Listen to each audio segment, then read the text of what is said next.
మెదక్ జిల్లా రామాయంపేట మండల కేంద్రం బీసీ జాయింట్ యాక్షన్ కమిటీ నినాదాలతో మార్మోగింది. నేడు రామాయంపేట మండల కేంద్రంలో బీసీ జాయింట్ యాక్షన్ కమిటీ ఆధ్వర్యంలో ధర్మ పోరాట దీక్ష కొనసాగుతుంది. ఈ దీక్షకు మెదక్ జిల్లా బీసీ సంఘం గౌరవ అధ్యక్షుడు మెట్టు గంగారాం నాయకత్వం వహించారు. ఈ కార్యక్రమానికి సుంకోజి దామోదర్, పోచమ్మల గణేష్, పోచమ్మల అశ్విని, అల్లాడి వెంకటేష్, మామిడి సిద్దిరాములు, శ్రీశైలం రాము తదితర బీసీ నాయకులు హాజరయ్యారు. బీసీ రిజర్వేషన్ అనేది ఎవరు ఇచ్చే భిక్ష కాదు, ఇది మా హక్కు అని గట్టిగా నినాదించారు. బీసీలకు విద్య, ఉద్యోగ, రాజకీయ రంగాలలో 42% రిజర్వేషన్లు కల్పించాలని, అందుకోసం పార్లమెంటులో రాజ్యాంగ సవరణ చేసి 9వ షెడ్యూల్లో చేర్చాలని BC joint action committee demand చేస్తుంది. హక్కుల కోసం బీసీలు ఐక్యంగా నిలిస్తేనే సమాజంలో న్యాయం సాధ్యమవుతుందని, రాజ్యాంగ సవరణే ఈ ఉద్యమానికి ప్రధాన లక్ష్యమని నేతలు స్పష్టం చేశారు. ఏర్పాటు చేసిన దీక్ష పోరాటం ఇలా మరి మెదక్ జిల్లాలో రామాయంపేట మున్సిపాలిటీలో ఏర్పాటు చేయడం జరిగింది. మరి ఏదో మేము మా రిజర్వేషన్ మాకు ఇవ్వాలని చెప్పి మేము గత కొన్ని రోజుల నుంచి కూడా ఉద్యమాలు చేయడం జరుగుతున్నది. మరి 42% రిజర్వేషన్ మరి కాంగ్రెస్ ప్రభుత్వం ఏర్పాటు చేస్తారంగా మరి ఎవరు అడ్డుకుంటున్నారో తెలియదు, కానీ మరి ఇది ఎంబటినే ఏర్పాటు చేయాలి. మరి మేము జనాభా 65% జనాభా ఉన్నా కానీ 42% రిజర్వేషన్ అడుగుతున్నాము. మరి ఎవరు హక్కులు అడుగుతలేము, ఎవరు ఆస్తులు అడుగుతలేము, మా జనాభా తగ్గట్టు మాకు రిజర్వేషన్ అడుగుతున్నాము. ఎవరు ఇచ్చేదో కాదు, మాది మేము కొట్లాడి మేము ఖచ్చితంగా తెచ్చుకుంటాము. ఒకప్పుడు పట్టణాలలో హైదరాబాద్లో బీసీల గురించి పోరాటాలు ఉద్యమాలు ఉండేవి. మరి ఇప్పుడు ప్రతి పల్లెల్లో కూడా బీసీ అంటే ఏంది, బీసీ ఉద్యమం అంటే ఏంది, బీసీ ఓట్లు అంటే ఏంది అనేది ప్రతి ఒక్కరికి తెలిసింది. ఇలా బీసీ ఉద్యమం అని పల్లెబాట పట్టింది. ప్రతి పల్లెల్లో కూడా బీసీలకు మాకు హక్కులు కావాలి, మాకు రిజర్వేషన్ కావాలి, మేము కూడా ఎలక్షన్లో పోటీలో నిలబడతామని చెప్పి ప్రతి ఒక్క బీసీ నాయకులు ఎదురు చూస్తున్నారు.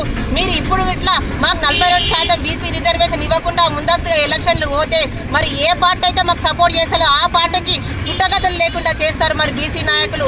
అవన్నీ గుర్తుపెట్టుకొని 42% రిజర్వేషన్ ఇచ్చినాకనే స్థానిక ఎలక్షన్లకు పోవాలని చెప్పి కాంగ్రెస్ ప్రభుత్వానికి మేము రిక్వెస్ట్ చేస్తున్నాము. మరి ఇతర పార్టీలకు కూడా మేము రిక్వెస్ట్ చేస్తున్నాం, ఎవరు కూడా మా బీసీల మా రిజర్వేషన్ అడ్డుకోకుండా మాకు సహాయపడాలని చెప్పి ఆల్ పార్టీస్కి కూడా మేము రిక్వెస్ట్ చేస్తున్నాం.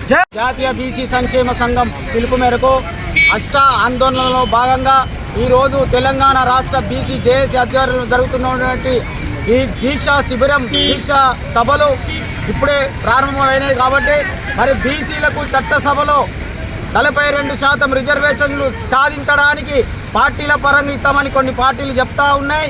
మరి పార్టీల పరంగా ఇచ్చే ఈ రిజర్వేషన్ మాకు వద్దే వద్దు, చట్టబద్ధంగా రాజ్యాంగబద్ధంగానే మేము సాధించుకుంటాం. హక్కు ఈ ఏదైతే రిజర్వేషన్లు కానీ బీసీల హక్కులు కానీ పూలే వాదంతో ముందుకొచ్చి సాధించుకుంటాం తప్ప వీళ్ళు ఇచ్చే భిక్ష మాకు వద్దే వద్దు. ఖచ్చితంగా రాజ్యాంగబద్ధంగా బీసీ రిజర్వేషన్లను సాధించుకుంటాం. ఏదైతే మాకు బీసీలు ఈ తెలంగాణలో కాకుండా దేశంలోనే బీసీ వ్యవస్థ ఎప్పుడైతే మొదలైందో ఆనాడే గుర్తించినటువంటి 100 సంవత్సరాల క్రితమే గుర్తించినటువంటి మన పూలే గారు కానివ్వండి, అంబేద్కర్ కానివ్వండి, లేదంటే సర్దార్ సర్వాయి పాపన్న కానివ్వండి, వాళ్ళ స్ఫూర్తిని అందిపుచ్చుకొని పోరాట దిశగా మేము ముందుకు పోయి ఖచ్చితంగా స్థానిక సంస్థలలో కాదు, స్థానిక సంస్థలు మేము 65% ఉన్నా కేవలం 42% ఏదైతే కాంగ్రెస్ పార్టీ కామారెడ్డి డిక్లరేషన్లో ఇస్తామని చెప్పింది కాబట్టి 42% మేము అడుగుతా ఉన్నాం. మర్యాదగా 42% రాష్ట్ర ప్రభుత్వము పాస్ చేసినటువంటి బిల్లును కేంద్ర ప్రభుత్వం స్పందించి సంతకం చేసి ఇవ్వాలి, కానీ మొరాయిస్తే మాత్రం ఖచ్చితంగా మేము మొండికేస్తాం. చట్టసభలో కూడా రిజర్వేషన్లు ఇచ్చే వరకు ఆగనే ఆగం, తగ్గనే తగ్గం. ఈ విషయంలో మేము ఎట్టి పరిస్థితుల్లో వెనుకపోయే ప్రసక్తే లేదు. అయితే రిజర్వేషన్ సాధిస్తామా లేదంటే మీ అంతు రాజకీయంగా మీ అంతు చూస్తామని చెప్పేసి నేను ఈ సందర్భంగా మనవి చేస్తా ఉన్నా. జై బీసీ.